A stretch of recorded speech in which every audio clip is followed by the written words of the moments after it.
Some fears never really go away. They are not like physical wounds, which heal over time and leave only faint scars. No, these fears are like Chinese ink seeping into dew paper, spreading silently, penetrating deep into every fiber of your soul, and staying there forever, no matter how hard you try to forget or run away. I sit here, in this relatively ordinary room, the soft yellow light casting shadows on the wall, trying to rearrange the fragmented memories into a coherent story. But even now, in this seemingly safe silence, a familiar feeling of unease creeps under the skin. My hands are shaking a bit as I type these lines. My heart occasionally skips a beat when I hear the sound of the floor creaking somewhere in the quiet house. Those are the after effects, the faint echoes of a terror that once enveloped me, squeezing me in its cold embrace. Have you ever walked into a room and felt the air feel heavy, as if there was an invisible weight on your chest, making it a little harder to breathe? I've always had that strange sensitivity, an ability to feel the atmosphere of a place. Most of the time, it is just a vague feeling easily dismissed by reason. But there were times when that sensitivity became a curse, opening the door to things that should have been kept in the dark. Everything probably started from that picture. Or perhaps the painting is just the first catalyst, awakening something hidden inside me, or attracting other things to come to me later. I'm not sure. Sometimes I wonder if I am some kind of magnet for unusual things. I bought it at a used auction. It wasn't a lavish auction, just a jumble sale in an old warehouse on the outskirts of the city. Amidst the chipped furniture, stacks of dusty books and boxes of unnamed miscellaneous items, that picture stands out. It's not very large. The carved wooden frame is somewhat old, but still has a sophisticated look. Oil painting depicting a portrait of a man. He wore a fedora that covered most of his forehead, his face in shadow, but his eyes. Those eyes were strangely bright, as if they were actually looking through the paint, looking straight at the viewer. There was something both melancholy and searching in that look. At that time, I just thought it was an interesting, somewhat mysterious work of art. I was attracted by the classic look and the contemplative atmosphere it radiated. I paid a pretty good price and took it home. My house at that time, it wasn't exactly new, but it wasn't too old either. Just an ordinary house in a quiet suburb. I hung the painting on the living room wall, right across from my favorite armchair. The first days passed quite peacefully. The painting becomes part of the room, a decorative highlight. But then, I started to feel like something was wrong, a vague, indescribable feeling. At first, I just thought it was because I wasn't used to the new presence in the house. But that feeling grew more and more. It's the feeling of being watched. Every time I sit on the armchair, read a book or watch TV, I feel like someone is looking at me from the painting. I tried to ignore it, telling myself that it was just an illusion created by the light or my own imagination. The eyes in the painting are drawn very skillfully, creating the effect as if they are always watching the viewer no matter what angle they stand at. That's for sure. But reason cannot soothe the chill that runs down my spine every time my eyes accidentally meet the eyes on the drawing. They seem to be sharper and more penetrating with each passing day. There were times when I swore I saw a subtle change in the man's expression, an almost imperceptible smirk, a fleeting frown. Paranoia began to overwhelm me. The house no longer feels like its own anymore. It became a stage where I was the only actor, and the audience were the invisible eyes from the other painting. I started avoiding looking directly at it. I deliberately sit with my back turned, or try to sit in corners where the painting is not in direct line of sight. But that doesn't help. The feeling of being watched is still there, persistent like a fine layer of dust covering everything. Then stranger things started happening. Sometimes, when I'm alone in the house, I hear very small noises coming from the painting. A light rustling sound like fabric rubbing against each other. A soft sigh. At first, I blamed the old house and the sound of the wind blowing through the door. But those sounds always seemed to concentrate around the painting. The climax was late one night. I'm sitting in the living room working on my laptop. Everything was as quiet as paper. Suddenly, a flickering light from a nearby table lamp made me look up in surprise. My eyes automatically turned to the painting. And in that moment, a moment that my mind was still trying to deny, I saw the man in the painting move. Just a very slight tilt of the head, almost imperceptible. But those eyes, they seemed to be narrowed, focused, and looking straight at me with a terrifying intensity. My stomach tightened. The blood seemed to freeze in the veins. I sat motionless, my eyes wide open, my heart pounding like it was about to burst my chest. Then, just as quickly as it appeared, the image returned to normal.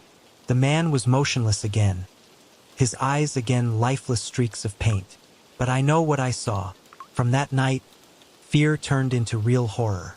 I don't dare stay alone in the living room for too long, especially at night.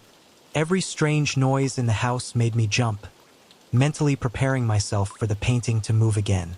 My sleep was fitful, filled with nightmares about those piercing eyes. I feel like I'm slowly losing my mind. I knew I had to do something. This painting is not just a decoration. It carries with it something unhealthy, a menacing presence. I decided to sell it, but the thought of someone else going through what I went through made me shudder. Am I pushing this burden onto another innocent person? If that presence was truly malicious, would it harm them? That question torments me. In the end, I chose a solution that seemed more cowardly. I don't sell it. I took it to a charity shop, hiding it among piles of old clothes and discarded household items. I hope it stays buried there, never to be found again. Or at least that's what I told myself. Leaving the charity shop that day, I felt a brief sense of relief, but it was quickly replaced by another uneasiness. It felt like I had just released a wild animal into a public place. The house returned to normal, or almost. No more feeling like you're constantly being watched. The atmosphere is less stuffy, but traces of fear are still there. Occasionally, a sudden flashing light or a strange noise from the walls still makes my stomach tighten reflexively. My pulse was still skyrocketing. The memory of those eyes, of the moment the painting moved, was deeply engraved in my mind. And sometimes, in the stillness of the night, a stray thought creeps in. If I buy it at an auction, I won't be the first owner, and probably won't be the last. Who else has owned it? And who will own it someday? The question made my mouth dry. The possibility that that painting was continuing its menacing vigil in another unsuspecting living room made me uncomfortable. Even now, as I recount these events, I feel my hands shaking. My heart rate skyrocketed with every faint sound in the house. There was a strange emptiness in my chest as I recalled each strange moment, each piercing gaze of that man. I'm grateful that no physical harm happened to me, but the memory alone is enough to make me restless. Sometimes, it's the invisible things that leave the deepest mark. An impression of being watched when no one is there. A painting that shouldn't be able to move. And the lingering feeling is that the line between the mundane and the inexplicable is thinner than we'd like to believe. I told myself I did the right thing by separating myself from that picture. But a small nagging doubt still torments me. Would I unintentionally pass on its strange influence to others? If so, is that malevolent presence plaguing another house? The very thought made goosebumps rise on my arms and my breathing became shallow, as if I was back in my old living room, under that steady gaze. So I held on to the faint hope that perhaps it would be hidden among the dust of donations, never to be discovered again. However, I know the feeling of standing in front of it. Its urge, its wordless attraction, will eventually make someone irresistible. And then, the horror that haunted me could be reborn in another unsuspecting life. To escape the echo of the painting, to regain the lost feeling of peace, I decided to move house. I need a new start, a space not haunted by old memories. I found an old house in a smaller town, away from the noise of the city. The realtor said it was decades old and needed a bit of work, but I didn't mind. I was attracted by its antiquity, the ornate wooden railings, the wide windows, the airy porch. From the outside, it looks charming, if a bit neglected. The moment I walked through the front door for the first time after receiving my keys, I felt something different. Not the feeling of being watched like with the painting, but a heaviness, a silent resistance. The air inside was stuffy, as if it hadn't been stirred by the breath of a living person in a very, very long time. Every wooden plank beneath my feet groaned with ancient discontent. I told myself it was just because the house had been vacant for a long time. Musty smells, accumulated dust, excessive silence. But deep inside, there is a different feeling. It is not simply the darkness of unused rooms or dust particles drifting in the pale morning light. It was the overwhelming feeling that something was watching me from dark corners, not a specific gaze like a painting, but an all-encompassing, invisible awareness. The thought kept rushing into my mind with a disturbing insistence. Even though I tried to reassure myself that I was being paranoid due to the echoes of my old experience, I still couldn't completely shake it off. I moved in on a chilly afternoon in late fall. The sky was overcast. The sun was just a blur behind dark clouds. Inside, in addition to the creaking floorboards and the musty smell that no cleaning product can completely remove, there is a hidden heaviness in the atmosphere. This heaviness seemed to increase as I began to unpack, disturbing the stillness that had reigned for so long. A few days after I was relatively settled, I decided to explore the attic to see if there were any items left over from the previous owners. The attic was dusty and dark, the air thick with the smell of rotten wood and thyme. I found old trunks, smashed suitcases, and a few half-rotted chairs stacked on top of each other. Amidst the clutter, pushed against the far wall, under a blanket covered with cobwebs, was an object that caught my attention. It's an old radio, very old. It has the kind of design you often see in black and white photos from decades ago. A dark wood case, a large dial with faded lettering, and a chipped glass dial window showing the rest of the frequency bands. It excited me in a strange way. Even though it was filthy and had a distinct smell of mold, I decided to take it down. I thought it could be a unique decorative piece, adding some rustic charm to my new living room. I cleaned it thoroughly and placed it on a small table in the corner of the living room, near a window covered with old lace curtains. There was a strange, almost chemical, smell coming from it as I wiped it, but I brushed it off, assuming it was just the smell of accumulated dust burned off by friction or the decay of ancient electronic components. That night, out of curiosity, I tried plugging it into a nearby electrical outlet. The radio emitted only static and weak crackling sounds. A dry, ghostly sound that made the hair on the back of my neck stand up a bit. I tried turning the knobs, hoping to catch a certain station, but to no avail. There was only a monotonous buzzing sound. Thinking it was completely broken, I unplugged it. Either way, it looked special enough to keep as a decoration. I'm sure I pulled the plug. I remember doing that. The week passed relatively peacefully, although the house still felt uncomfortably cold. Even with the heating on, I often wake up shivering in the morning. Sometimes, I had the distinct impression that I heard footsteps on the second floor, or a very soft whisper from the hallway.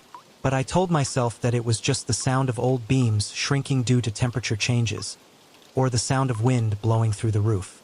I try to ignore these small inconveniences, focusing on settling into my new life. But this feeling of unease, this sense of an invisible presence in space, never really left me.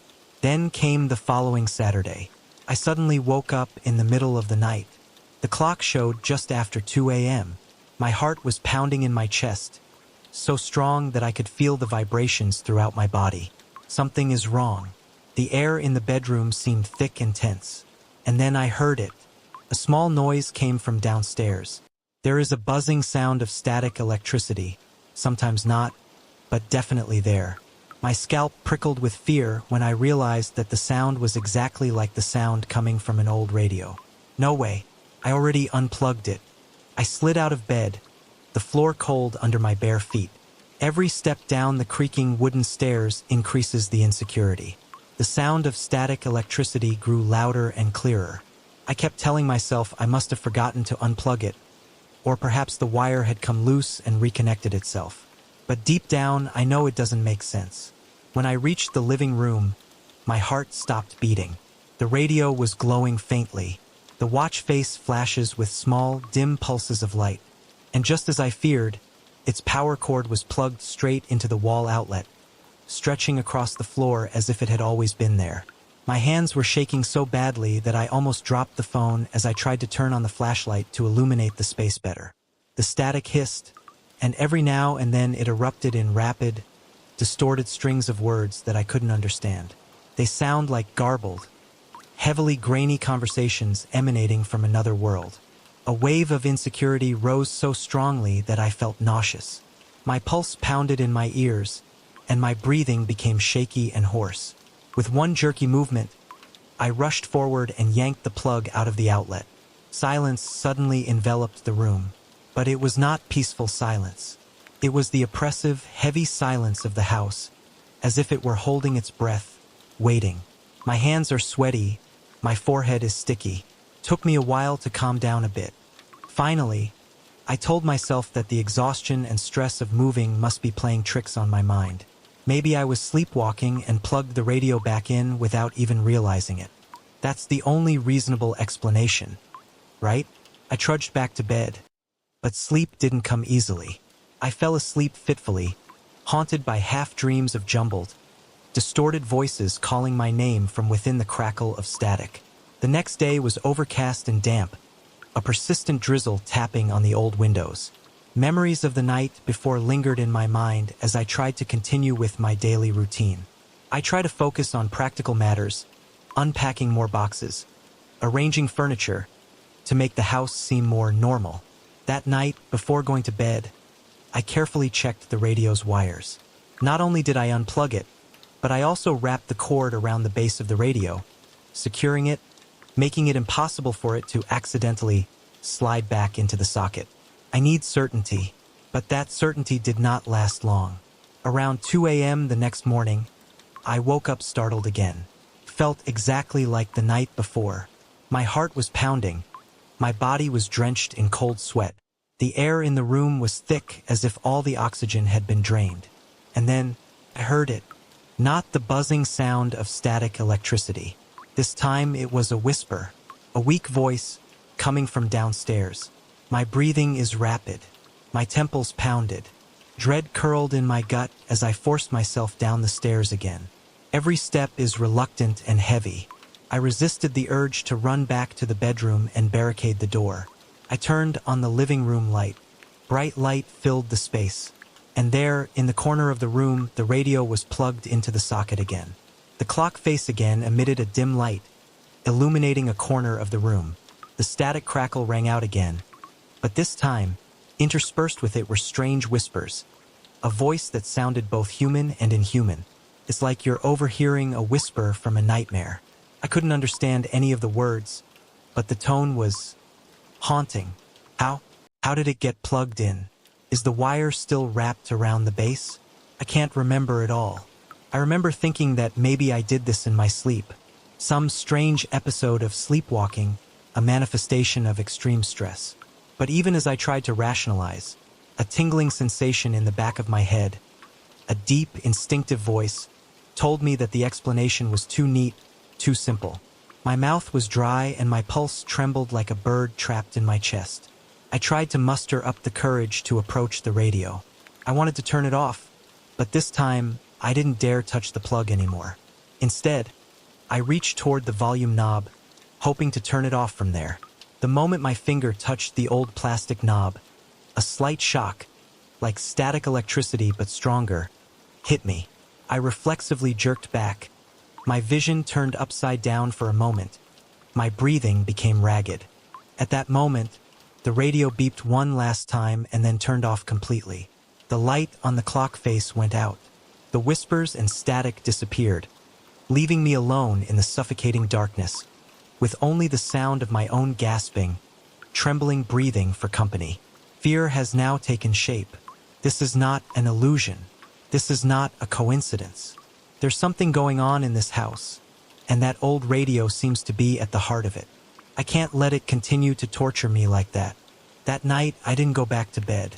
I turned on all the lights in the living room, sat on the sofa, not taking my eyes off the silent radio in the corner. The next day, I decided to remove it more thoroughly. I unplugged the power cord again. This time, I didn't just wrap it around the base. I pulled the cord completely out of the radio. Luckily, it was a detachable cord, and stuffed the cord into a drawer in the kitchen, closing it tightly. As for the radio, I left it in the corner of the living room.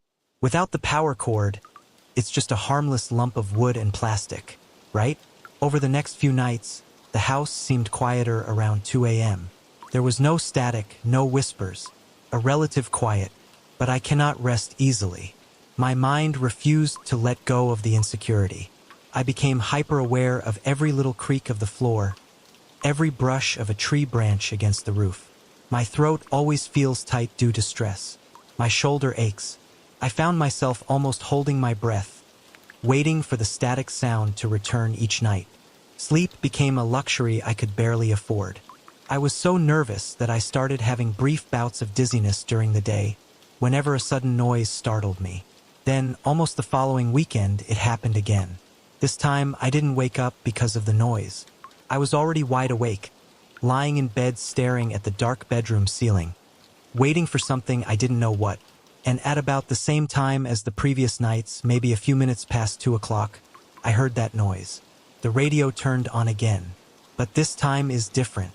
It doesn't just turn on. The crackling sound of static echoed from the living room.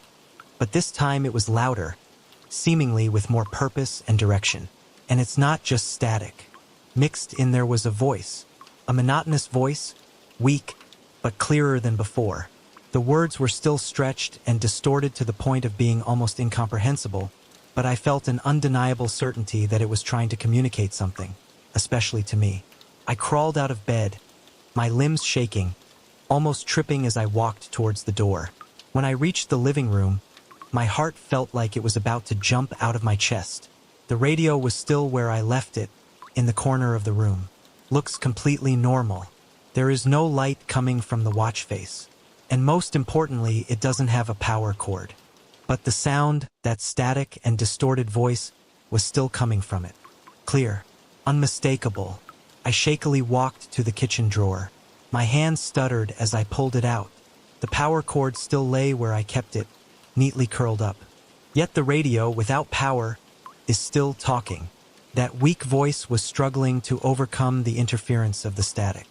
A chill ran down my spine, spreading throughout my body as if something invisible had just touched my skin. Breath caught in throat. A wave of nausea and dizziness hit me, making me want to fall to my knees.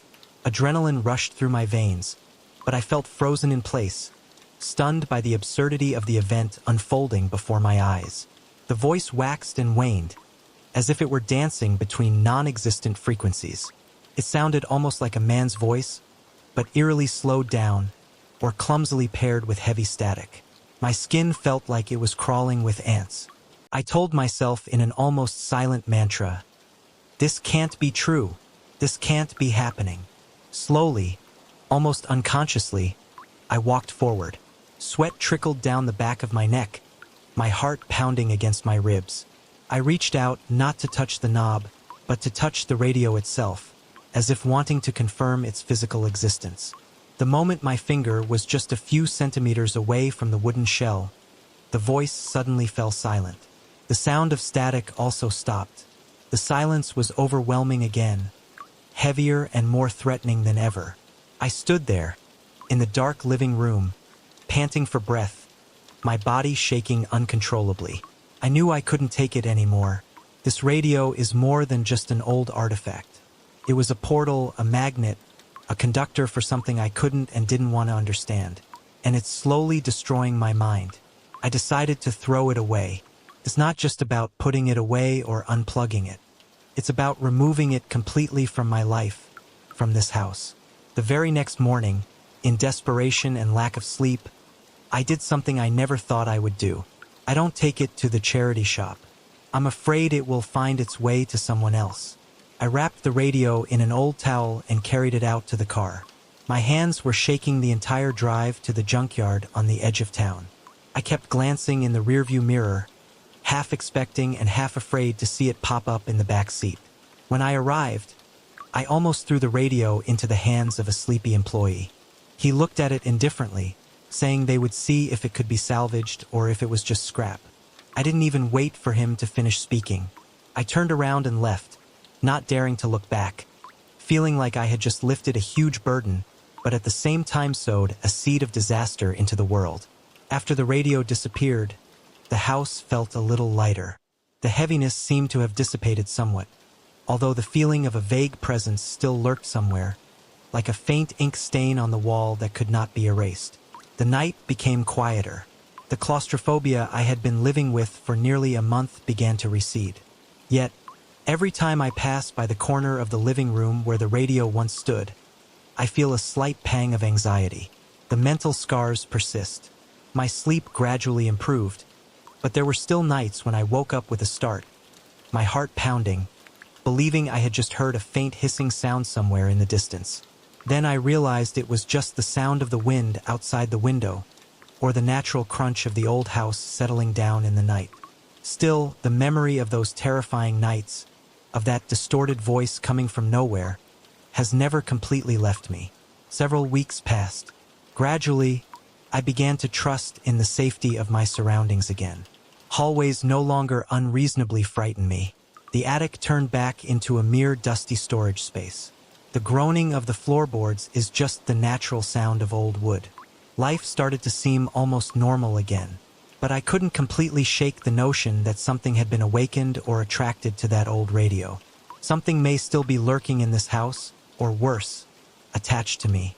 Occasionally, I still catch myself glancing quickly over my shoulder, half imagining a fleeting movement in the corner of my eye. My rational mind said it was just residual anxiety, a legacy of those terrible nights. But a deeper part of my soul, the part that has experienced such absurdities, remains skeptical. Even now, years later, sitting in another apartment, in another city, and recalling those events, a wet wave of fear still crawls along my skin.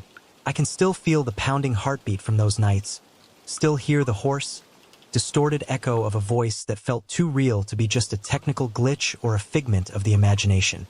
And though I wanted to believe that I had escaped whatever force lurked behind that endless silence and ghostly hum, part of me suspected that it was just hiding, clinging to me like an invisible shadow, just out of sight, waiting for another opening, another chance to whisper from the darkness.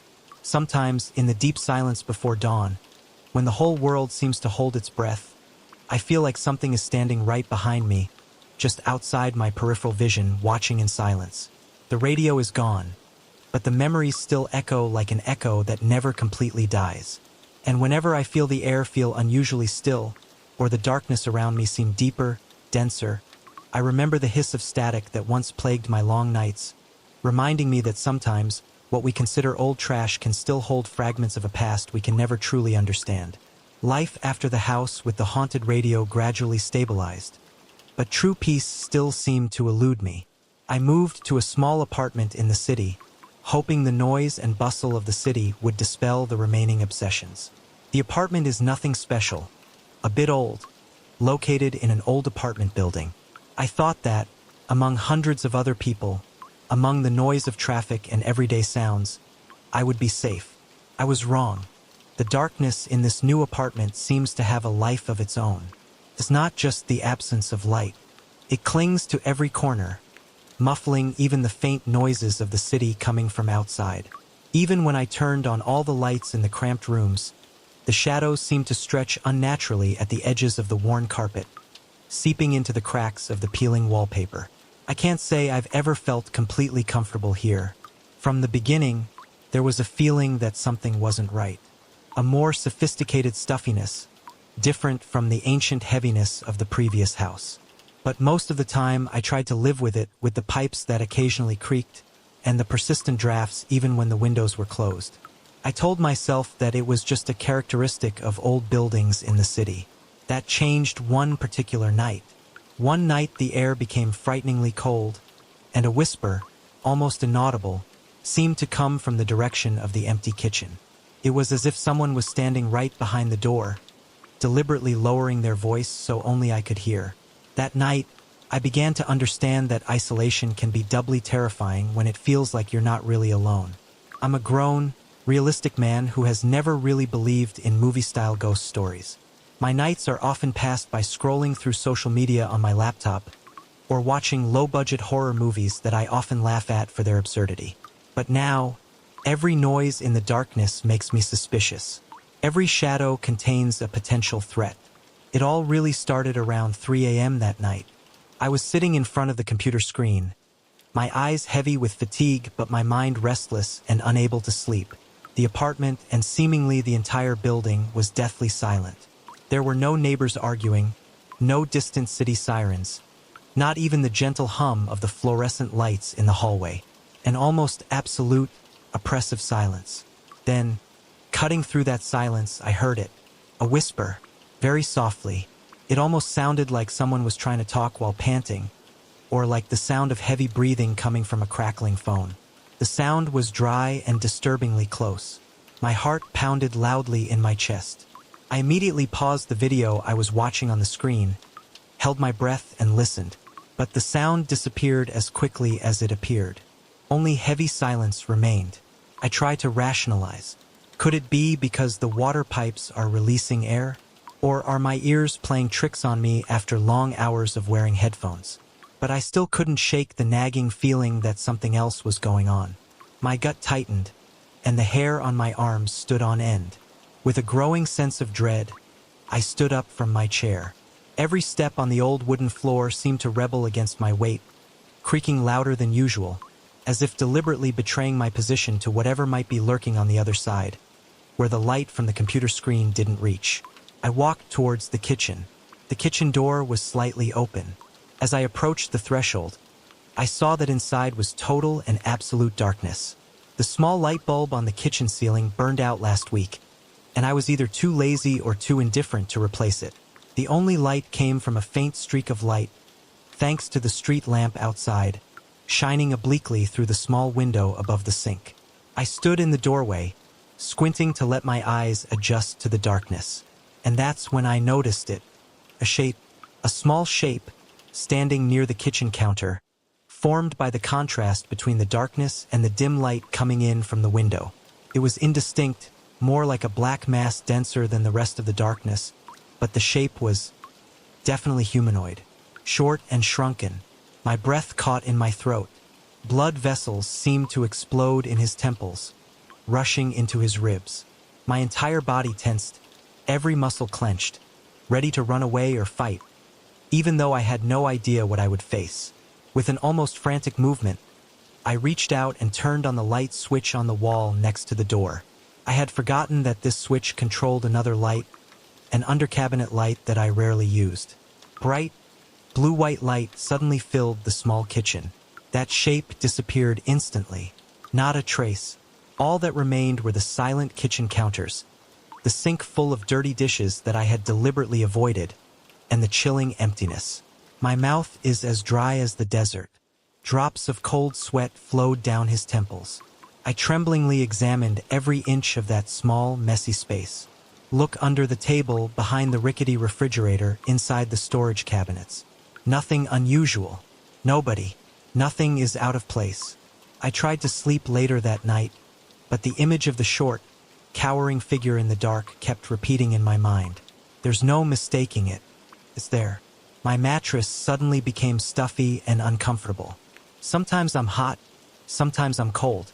My heart pounded every time I imagined the sound of soft footsteps in the hallway, or the faint sound of rubbing against the bedroom wall.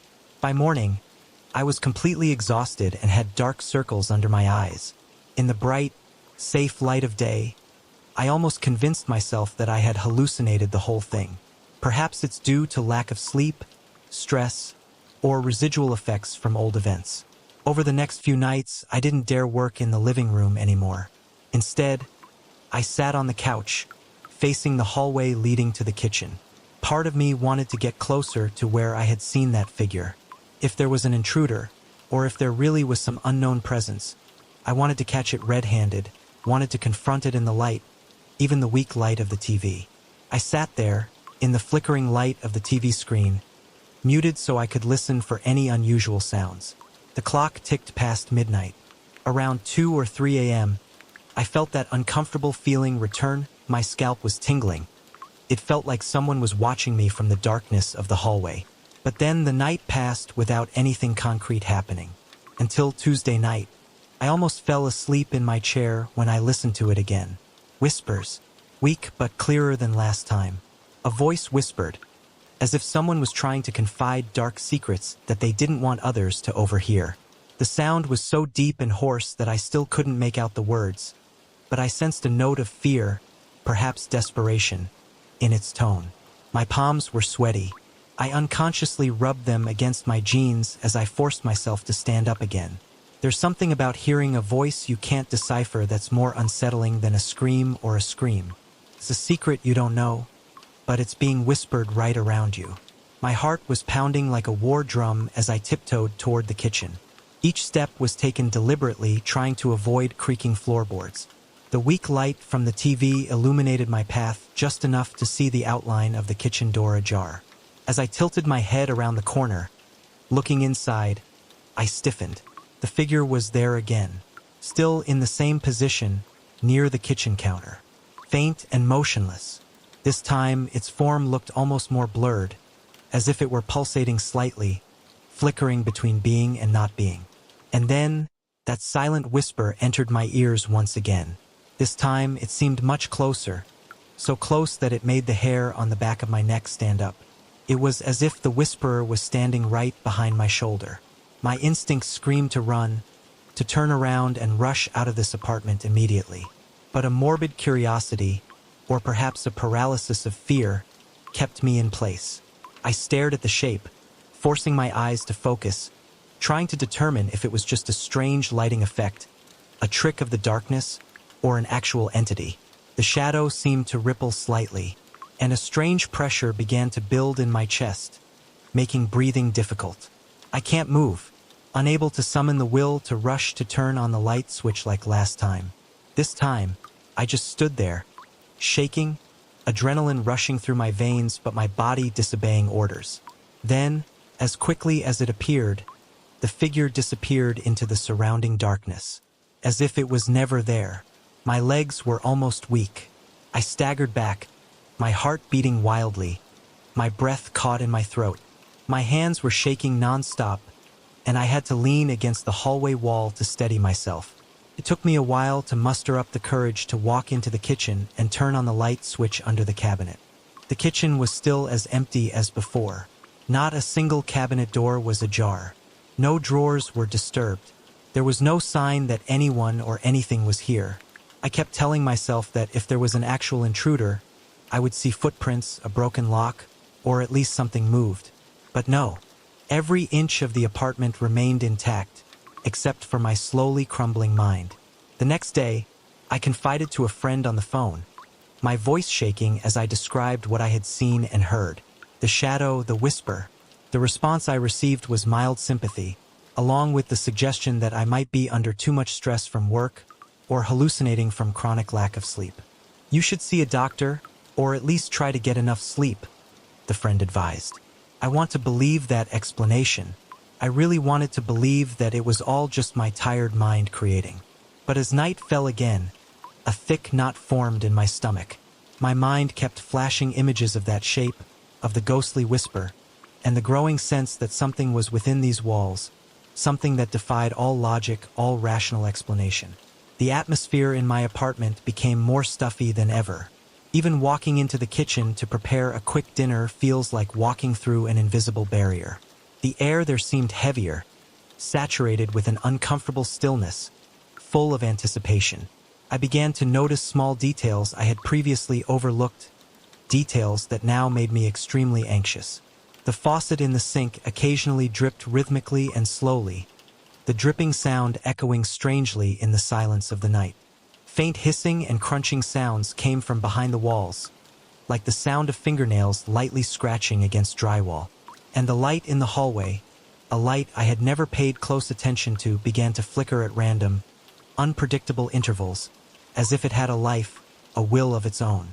On particularly stressful nights, I often wake up with a start, gasping for air, my heart racing, convinced I just heard my bedroom door creak open.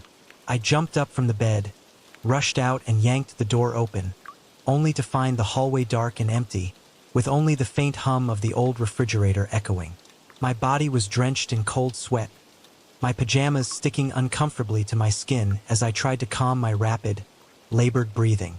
It felt like this apartment was testing my sanity, slowly feeding my fear, turning it into something more tangible. My reflection in the bathroom mirror began to look haggard, my eyes sunken from exhaustion and constant paranoia. I have tried every reasonable way to break this cycle of fear. I left the living room light on all night, hoping that more light would chase away the nightmares and feelings of insecurity. But the whispering persists, sometimes creeping into my sleep, echoing in my mind even when the TV is on. Sometimes it's so faint I wonder if it's just my own anxious thoughts echoing in my skull. Other times, it was clear enough to make my pulse pound as I searched frantically throughout the apartment, flipping light switches on and off, opening and closing drawers, checking that windows were securely locked. But nothing could ever explain that noise. The bone-chilling chill in the air seemed to grow deeper with each passing night. It's not the cold weather. It was a cold that permeated the bones, a cold that came with the feeling of being watched. At times, I really thought I was losing my mind. Prolonged lack of sleep can distort reality. I know that. But an encounter a few days later dispelled every illusion of comfort, every rational explanation I was trying to cling to. I returned home after a late shift. My shoulders were stiff with tension. My whole body seemed to be on fire, waiting for a long night of facing invisible fears.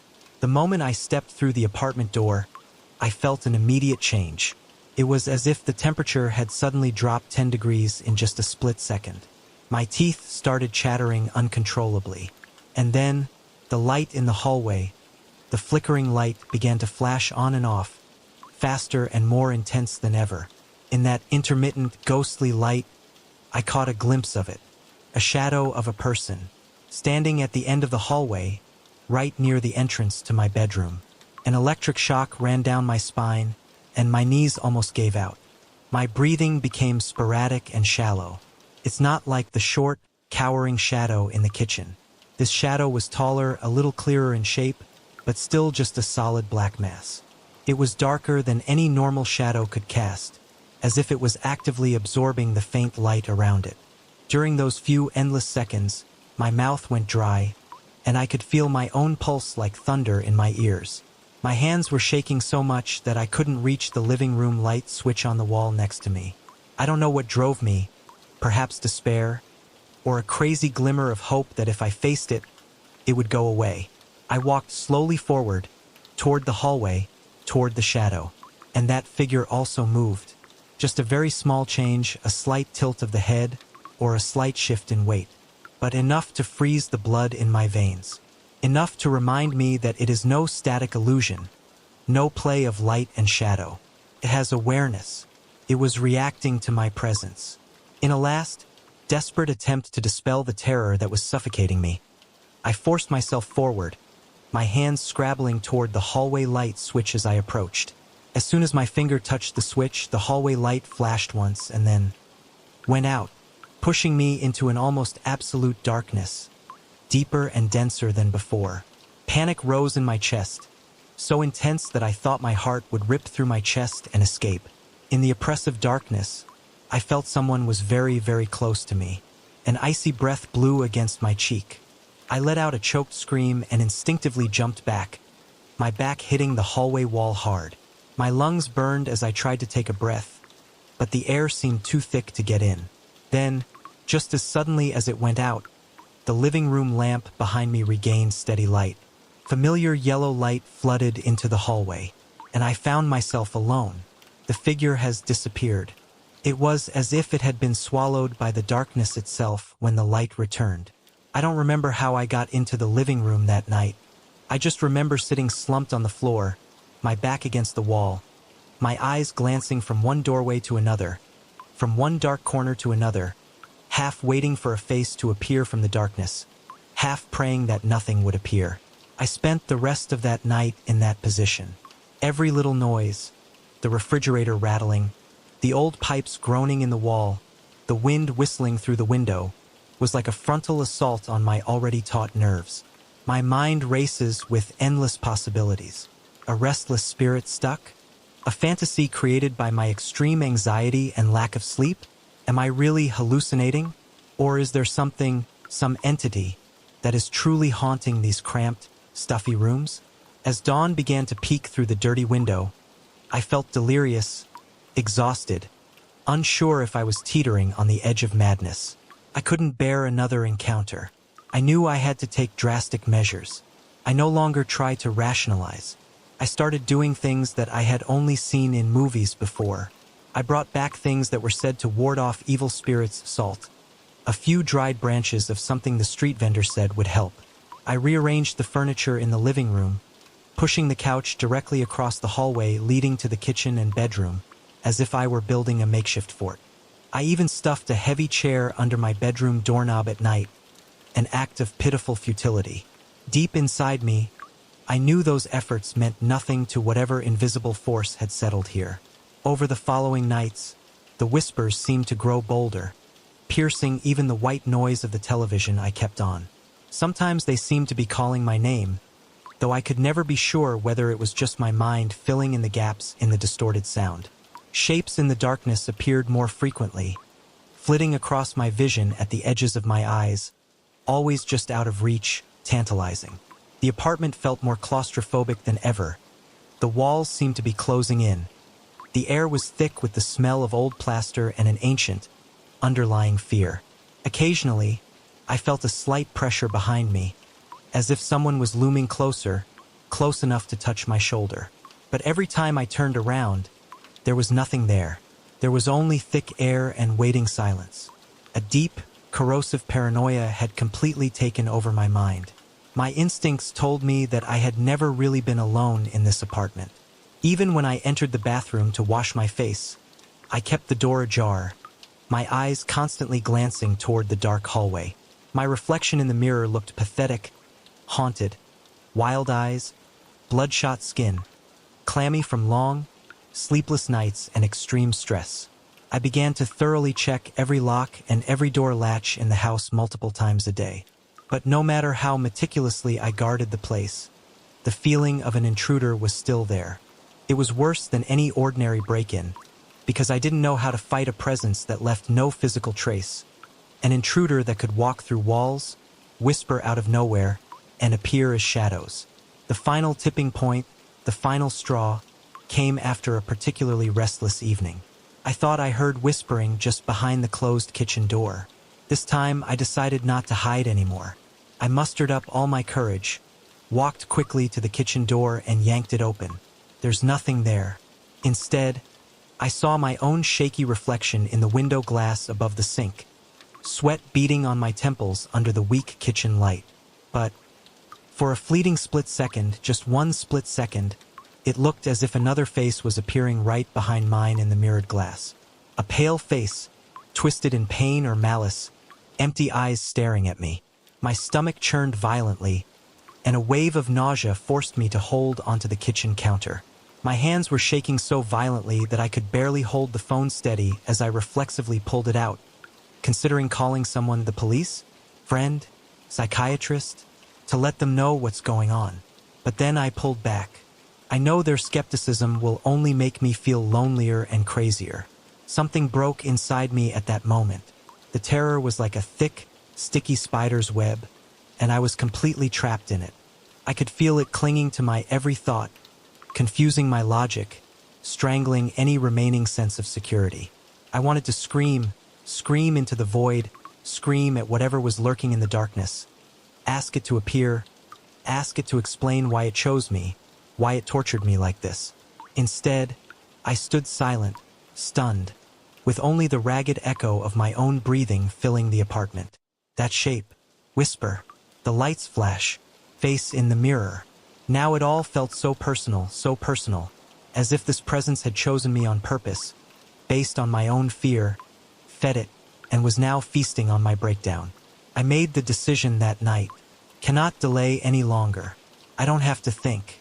I acted almost on survival instinct. I hastily gathered the few essentials into a small backpack. Phone charger, a clean set of clothes, wallet, keys, laptop. I didn't dare look around the apartment too much, afraid I'd see something again. I just focused on getting out. I didn't lock the door carefully. I don't turn off the light.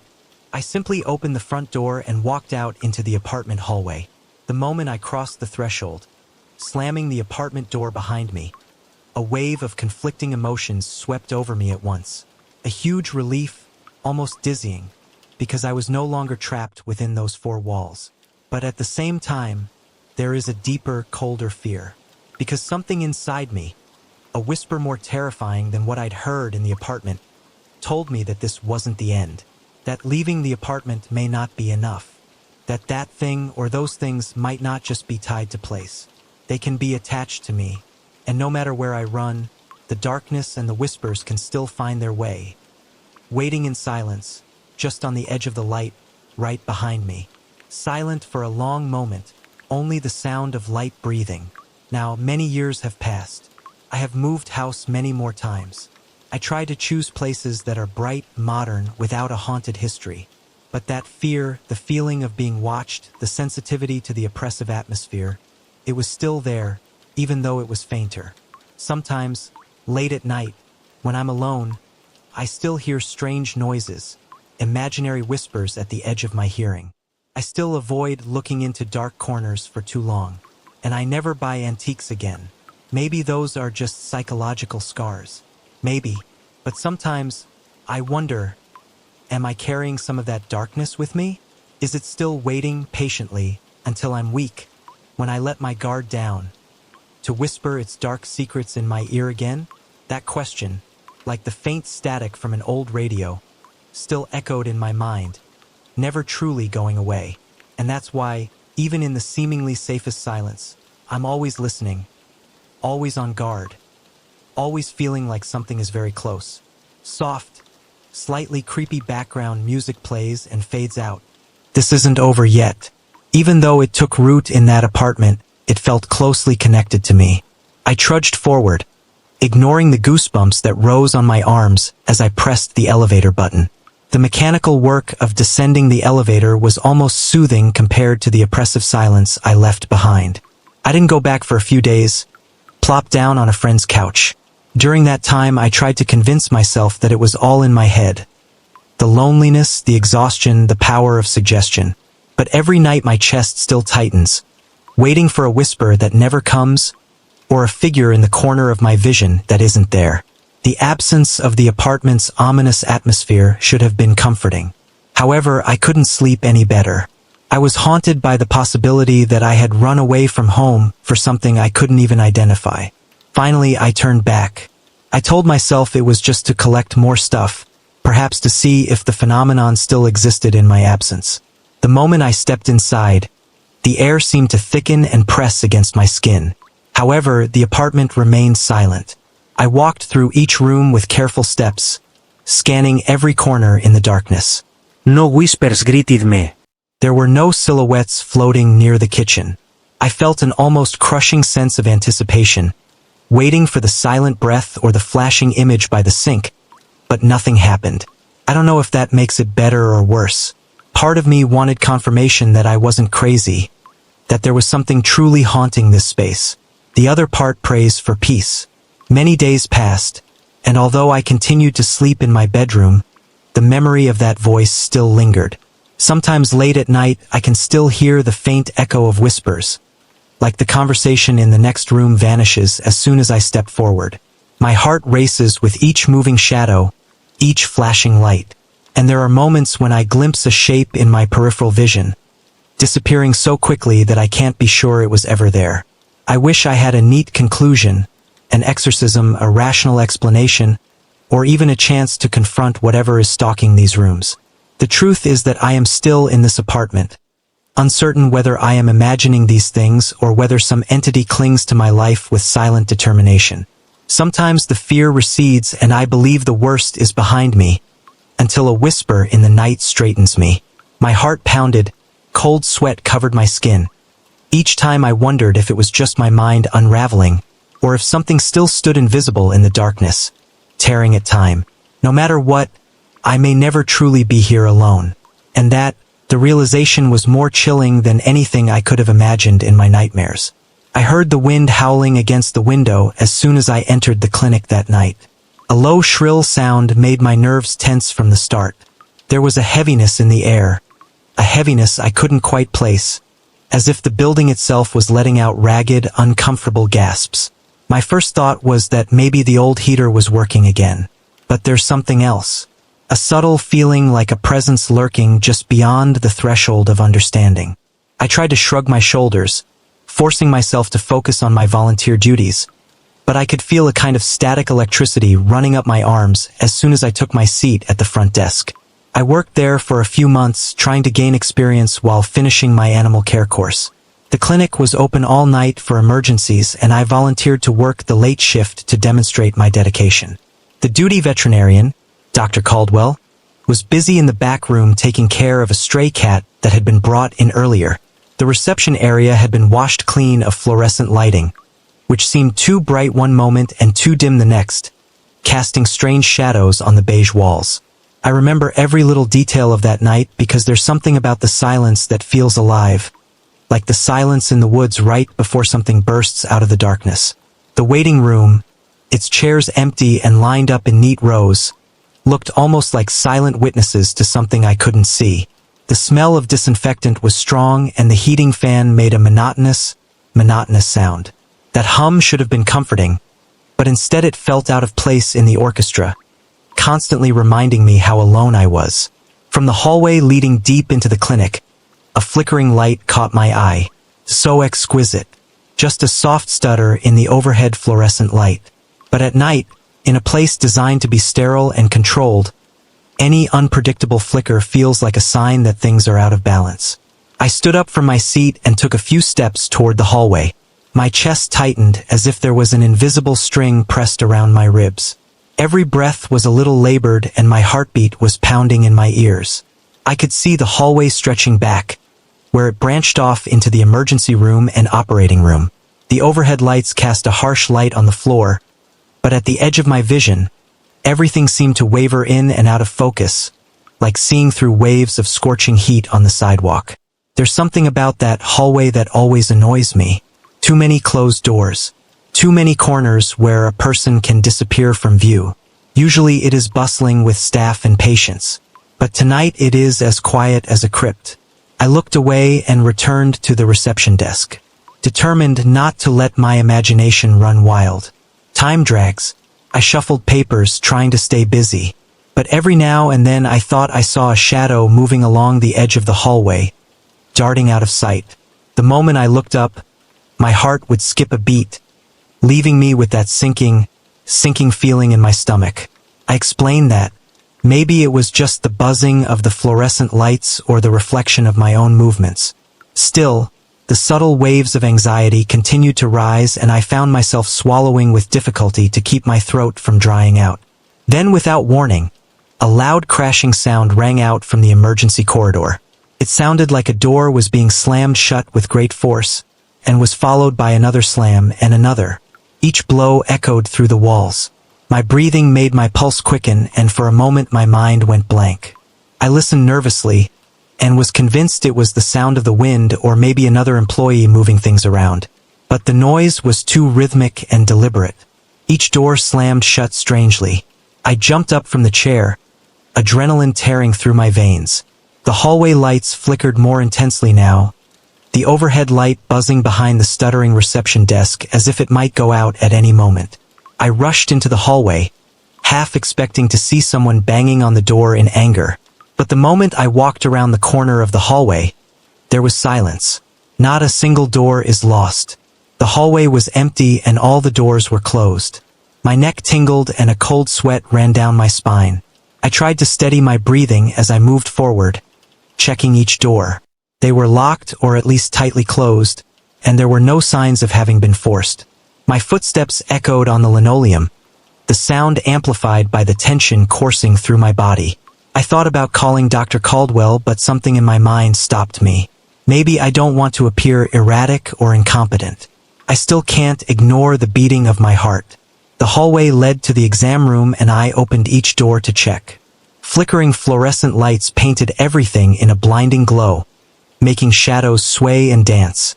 Every room was deserted and all the windows were locked. The air became thick as if each breath required more effort. My stomach turned at the thought that I might have been alone when I heard these noises. Is my mind playing tricks on me? I felt like the doorknob was slippery with sweat and my hands were shaking so much that I had to clench them to steady myself.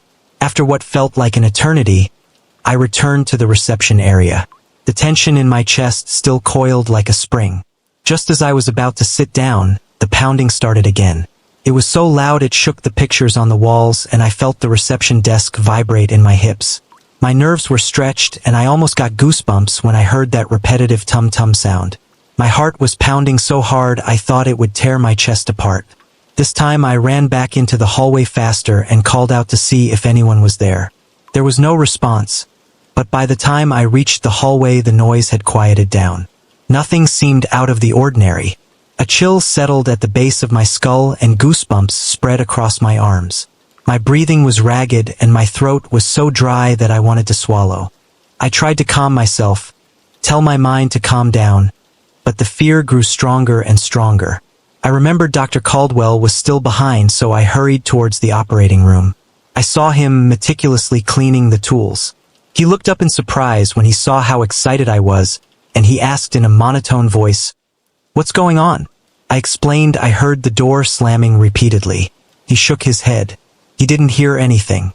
According to him, the back was completely quiet, with only the normal hum of machinery. That didn't calm my beating heart at all. I could barely speak coherent sentences, but he seemed to notice the roof of my mouth and suggested I take a moment to breathe. He patted my shoulder and continued his work, seemingly unfazed. When I turned back to the front, the feeling of isolation became even stronger. The lights flickered again, shadows stuttering across the walls. I tried to bury my anxiety in the basics, organizing paperwork, rearranging pet care brochures, but my mind refused to focus. Every rustle of paper seemed to be magnified. Every sound of my shoes on the floor was like a jolt of electricity running through my body. Every nerve in my system was on high alert, despite expecting another violent collision at any moment. I decided to check outside. Maybe, I thought, there was a draft or a gutter of liquid water flapping around. Walking through the double glass doors, I saw the parking lot was empty except for mine and Dr. Caldwell's car. Street lights hummed overhead, throwing beams of sickly yellow light onto the asphalt. A cold wind blew past me, but it was definitely gentle, not strong enough to slam heavy doors. I stood there for a moment, looking around the perimeter. The clinic was on a quiet block, and at that hour there was no one else around. However, I couldn't shake the strange feeling of being watched. My eyes darted toward the darkness lurking near the trash can in the corner of the lot. The wind blew, blowing a plastic bag across the ground, creating a faint jingling sound that made me grit my teeth. Everything looked normal enough, but I felt like I was walking through a dream where the surroundings only pretended to be normal. A weight settled on my shoulders as if the very atmosphere wanted me to feel vulnerable. I forced myself back inside, closing the door behind me and double-checking that the lock was secure. The reception area seems different now, somewhat dimmed. The overhead lights were still bright, but they felt muted, as if the color had been drained from the world. My hands were shaking a bit, so I rubbed them together to create warmth, but my palms were still cold. It didn't help that the animals in the kennels behind the operating room were eerily silent. Not a single bark or meow. I find that unnatural. Often at night, even the best-behaved pets make whimpering or shuffling sounds. Their silence felt like an omen, as if they sensed something I couldn't fully understand. My heartbeat increased as I thought about how all those creatures remained completely still and silent. Another sudden noise broke my chain of thoughts. This time it wasn't so much a slam as a series of thuds along the wall. Each thud felt closer, as if something was moving down the hallway, hitting the wall as it passed. Cold sweat ran down the back of my neck. I could almost picture the shape of a figure lurking in the hallway unseen. My throat tightened and I found myself whispering some meaningless assurances that everything was okay when I knew it wasn't. With my heart about to burst, I forced myself to approach the hallway once more. The lights flickered in a frenzied fashion, engulfing the walls in alternating rhythms of light and shadow. My body was shaking from head to toe and I could feel my lips dry and chapped. My temples ached dully as tension took over my entire body. I stopped in the doorway, bracing myself for the unimaginable sight of those doors slamming again or the walls echoing. I stood there, breathing tensely, to hear anything over the roar of my own pulse. But the hallway was silent again, like a trap pressing down on me. I hesitated, feeling almost dizzy and holding on to the wall to steady myself. The hallway seemed to stretch longer than usual, as if the geometry had changed to become an endless path. A wave of nausea rose in my stomach, twisted with primal fear. Suddenly I noticed something out of the corner of my eye. A door that I was sure was closed is now ajar. It was a small room containing provisions. My scalp tingled and I had the uneasy feeling that if I looked directly at that door, something was looking back at me. My skin itched and I forced myself to take a step forward. My legs felt stiff as if I were moving through thick mud. Each step brought with it a rush of adrenaline that made my hands tremble uncontrollably. Arriving at the supply room, I placed my hand on the door. The surface is cold, almost sticky. My breathing became ragged and ragged. I pushed the door open and found nothing but shelves of sanitary napkins and spare blankets. However, the atmosphere inside that small space felt stuffy with tension. My eyes scanned the shelves for any sign of disturbance. Everything looks orderly. The feeling of being watched still persisted, as if there was a ghost hovering right behind me. I backed out of the room, my heart pounding so violently that it was almost deafening. I closed the door gently, but the echo of the latch still echoed in my ears like a thunderbolt. That's when I felt I had to find Dr. Caldwell and ask him to verify that I wasn't insane. I practically ran down the hallway to the operating room. I saw him completing the process he was doing, more calmly than ever. He looked at me with concern etched on his face and asked if I was okay. I tried to explain those noises, how they happened continuously. I felt something wandering in the hallway. He seemed confused because he hadn't heard anything. He offered to accompany me to the reception area. We walked through the hallways with him, checking each room for any signs of intrusion. Or not. No slamming, no flashing, not even a hiss. The hallway was as harmless as a school hallway under bright fluorescent lights, the only sound being our footsteps. We got to the front and he left me at the table, telling me to call him if it happened again. His reassurance felt hollow and I could see my own fear reflected in his wide eyes. He tried to stay calm, but I felt my pale face and shaking hands made him uneasy. Left alone again, I paced back and forth behind the desk, my muscles tight. The entire clinic felt claustrophobic, as if the walls could close in at any moment. The flashing lights returned, but now they were more subtle, as if they were dancing at the edge of my peripheral vision.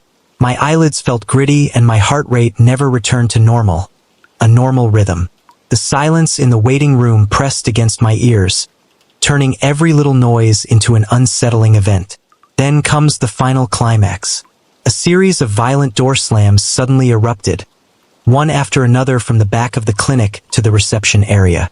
It was like a thunder rumbling every last building. The floor shook under my feet. My breath caught and a wave of terror washed over me so violently that I almost buckled my knees. However, just as I mustered up the courage to rush towards the hallway, the pounding stopped. Complete silence followed, broken only by the frantic pounding in his chest. I stood there, half expecting something to erupt from the hallway. I could feel beads of sweat running down my forehead and my vision was blurring at the edges. Nothing appeared. After what felt like an eternity, Dr. Caldwell returned to the front to finish his shift. He saw that I was pale and drenched in sweat. My pulse is still pounding. He asked what was going on, but I couldn't find the words. My mouth felt like sandpaper and I could barely get an explanation out. Then there was silence and rain. There was no howling wind, no creaking doors, no flashing lights. Even the oppressive feeling seemed to disappear, as if something had decided to leave as quickly as it had come.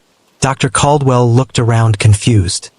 He said he hadn't heard anything, asserting that it must have been very quiet in the operating room. The absence of any reaction from the animals only deepened my fear. If something truly threatening had passed by, why didn't they react? I will never forget the final moments of my shift sitting there at the front desk, every muscle tense, waiting for another terror that never came. My eyes darted to every shadow and corner, predicting movements that didn't materialize. Finally, my breathing slowed and I realized my entire body was exhausted, as if I had just run a marathon, waiting for some final sign or expression, some clue that would confirm that I wasn't hallucinating. When my shift ended, I practically flew out the door, mixed with a nagging fear that something might still be following me. I could feel an invisible weight pressing down on my back until I got into the car and locked it. Even then, I couldn't shake the feeling that the clinic, in its fluorescent emptiness, was staring back at me. I still can't explain what caused those slamming doors. No wind is strong enough. Dr. Caldwell did not witness or hear anything. The animals remained completely silent. I ran through every possible scenario in my head. A faulty hinge, my stress levels peaking, or something else that defied conventional explanation. Sometimes I dream about that hallway, the doors, the flickering lights hitting a restless chain, and the feeling that a dark presence is following me. When I woke up, my heart felt like it was about to explode and my bedsheets were drenched in sweat. Even now, I wonder whether what I experienced was a fleeting episode of paranoia or something beyond reason. There was a nagging suspicion that the clinic contained an invisible source of energy, which perhaps some places absorbed the fear and pain that passed through them and reflected it back to unsuspecting souls like me. I went back to volunteering again, but I had never experienced anything so dramatic because, sometimes, even late at night, I would hear a distant banging or a creak on the door, and that icy terror would flare through my veins again. I tried to reassure myself that it was all in my head. However, I am still haunted by those hours. Part of me craves a definitive answer, and part of me doesn't want to, I still wake up in the middle of the night with the ghostly echo of the door slamming echoing in my mind. That moment, when I stood alone in the flickering hallway with the overwhelming feeling of being stalked by something invisible, is still engraved in my soul. Maybe it's best left unexplained, because whatever lurks in those hallways, whether a trick of my imagination or something that defies logic, it feels so real that it digs its claws into my fears and never fully lets go. I remember the exact moment when everything changed. The night presses relentlessly against the window and a creak of pain slowly rises from somewhere beneath my feet. The sound is neither loud nor clear, but it carried an unsettling weight, like a whisper that somehow felt too close to my ear. That was the first time I realized there were things lurking in the dark, things that didn't respect locked doors or high walls. Back then I lived in a cramped studio apartment, just a few scratched floor tiles, a bed in the corner, and a tiny sink near the door. The place is above a bar, and even on quiet nights I can feel the stench of spilled beer and hear the muffled rhythm of the jukebox tunes echoing across the floor. But none of that prepared me for the deeper, stranger noises that would define my nights, the heaviness and thrill of realizing there was someone or something out there. I first noticed it around midnight Tuesday. The lights were off at the downstairs bar, the front door locked. The usual chatter had faded, leaving only the faint hum of a distant streetlight outside. My building had a small walled courtyard in the back, a shabby place where the bar owner kept old tables and broken chairs piled up against the back fence. It's rarely used, and I rarely go down there unless I need some fresh air. That night, as I stood by my only window, I heard a sound that was both banal and terrifyingly strange. The creaking sound was like the sound of wood slowly bending under heavy footsteps. It was the kind of sound you might expect from a rotting door hinge or a warped panel in an abandoned house, but I had never heard it in that yard before. Something makes my heart beat faster. The moment it appeared in my mind, I felt an electric shock, both scared and curious. After a few seconds of hesitation, I told myself I had to check again. My heart pounded in my chest as I walked down the stairs and snuck out the back door. Each step echoed with an unpleasant fear. The yard is a patch of dirt and cracked pavement surrounded by high concrete walls. Under the dim moonlight, I could make out the shadows of stacked wooden tables, their surfaces warped from years of neglect. At first everything looked completely still, but then my eyes fell to the ground near the largest pile of unused furniture. There, in the wet soil, I saw footprints. Huge footprints, much bigger than mine. And they were certainly human-shaped, but significantly wider and longer, without the slightest sign of a shoe. I felt pins and needles in my scalp as I knelt down to get a closer look. My feet, a size 10, are smaller than that footprint. A wave of cold sweat ran down his temple. It's not just the size that worries me, it's the detail. I can see the lines of the sole, the curvature of the toes. The tracks continued for a short distance, circling near an old wooden table, then disappeared completely without leading to any exit. There are no scratches on the walls, no mud stains on the fence. It's like whoever or whatever created them simply ceased to exist. My breathing became shallow and my limbs felt tense, as if preparing for some invisible threat. The wind rustled a plastic bag against the fence, startling me. I didn't see anything else move. There are no signs of forced entry, no broken walls. I went back upstairs and locked the door more carefully than usual. My hands were shaking so much that I had to try 3 times to get the latch. I wondered if I heard correctly, or if I was wrong about the footprints. My mind raced with possibilities. Could it be that someone had jumped over the fence but then jumped out again? Or maybe they have the key to a hidden gate. However, none of those ideas explain the size of those footprints or why they suddenly ended. That night I tried to sleep, but every time I closed my eyes I felt uneasy, felt a rush of adrenaline as if my body was preparing for another noise. Another sign that there was something outside. Over the next few days I indirectly asked the bar owner. I mentioned hearing strange noises at night, and he replied that he never bothered installing cameras in blind spots around the yard. His demeanor was casual, but I noticed he frowned slightly as if the idea of intruders worried him more than he let on. He asked me if I was sure it wasn't an animal rummaging around, but I avoided telling him the whole story. I felt very uncomfortable, with a rising fear that if I mentioned the footprints he would accuse me of being paranoid, or worse, he would start questioning how big they were and I would have no reasonable explanation. I still feel his anxiety. He said he would keep an eye out for anything suspicious, although he never mentioned actually checking the yard himself after hours. Night after night, I remained vigilant, waiting for the slightest sign of that creaking sound. Sometimes the hours after midnight passed peacefully, and I almost convinced myself it was a one-time thing. But then one Saturday, as I was lying in my room reading a book on my bed, I heard it again. Softer than before, but definitely still a wooden groan. My body was tense, my heart pounding against my chest. I stood up, turned off the light so I wouldn't be seen through the window, and looked out into the darkness. The courtyard was only partially lit by a thin slice of moonlight, and I struggled to see past the twisted shape of the stacked tables. Then the sound came again, this time a slow stream, as if something of considerable weight was balancing on a fragile plank. Goosebumps covered my arms and my breathing became shallow. Against my better judgment, I put on my shoes and headed downstairs, ignoring the pounding in my ears. I slowly inched the back door open to let in the cool night air, thick with tension. I stepped on the dirt, scanning to see if anything had escaped to its place. Once again I found footprints. They were almost identical to the first footprints I discovered, as large as humans and also cut off suddenly. They started at the door and circled around the pile of tables, then disappeared again as if the creature had dematerialized. The hairs on the back of my neck tingled. I wanted to scream, to call someone or something to answer, but my throat was tight. The feeling of being watched is increasingly uncomfortable. A feeling of heaviness rose in my chest as if the air had thickened. I stood there for a few minutes, struggling with the thought that if I turned the wrong corner, I would be faced with something I couldn't explain. My arms were shaking at my sides and I also noticed my legs were shaking a bit. The bar locked behind me and an old wooden fence appeared to my left. There are no signs of tampering. I mumbled that it must have been a trick of the light or an animal leaving a false mark. However, I couldn't get rid of the shape of the toes clearly imprinted on the ground, nor the feeling that some invisible presence lingered in those shadows.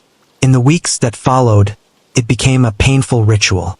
Frequently after midnight, I heard floorboards rattling from below or from somewhere just outside the building. If I muster up the courage to go down the stairs, I find the same footprints again. I mentioned this to a friend who asked about my building, and I described the yard and old furniture. He suggested I might be sleepy and hallucinating, or that my work stress was manifesting in strange ways. Another time, I overheard a few patrons talking about hearing strange noises at night, but they shrugged like cats. I didn't say anything but my story, and inside I nodded. I know I'm not the only one who recognizes these signs of insecurity.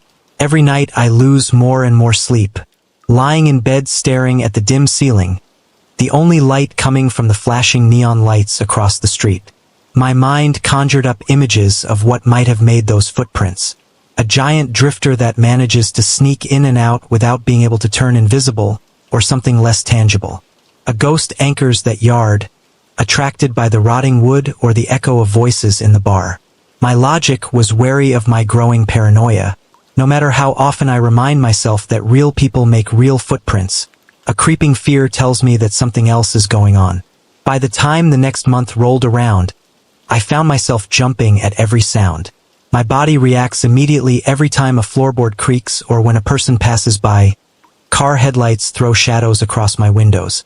Even in daylight, I felt uneasy, as if the courtyard behind the building was somehow waiting. I crave food and my mouth is always dry. My palms sweat every time I have to go across the yard to throw away the trash. During the day, nothing looks particularly ominous. Just broken chairs and dusty tables.